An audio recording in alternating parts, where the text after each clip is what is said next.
অবশেষে গাজীপুরের জয়দেবপুরে নতুন করে চালু হলো মাছের বাজার, যেটার নাম নাম্বার 1 মাছের বাজার।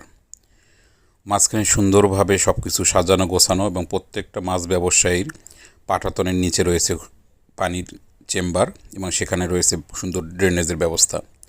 ফলে তাদের নিজ নিজ জায়গার পাটাতনের নিচে খুব সহজেই মাছগুলোকে, যেগুলো জীবন্ত মাছ, সেগুলোকে স্টোর করতে পারছে। এবং হাঁটা চলার রাস্তাটাও খুব সুন্দর স্লোপ বিশিষ্ট, ফলে পানি পাশের যে ড্রেন, সে ড্রেনে চলে যাচ্ছে। বেশ সাজানো গোছানো এবং পরিপাটি মাছের বাজার আসলে খুবই জরুরি, কারণ বাংলাদেশের বাজারের মধ্যে সবচেয়ে নোংরা এই অংশটি হয়। তো একেবারে শেষ প্রান্তে রয়েছে কাটাকাটির ব্যবস্থা এবং পাশেই রয়েছে বরফ কল, যেখান থেকে মাছ বাজারি ব্যবসায়ীরা তারা সেখান থেকে বরফ নিতে পারতেছে মাছগুলোকে ফ্রোজেন রাখার জন্য।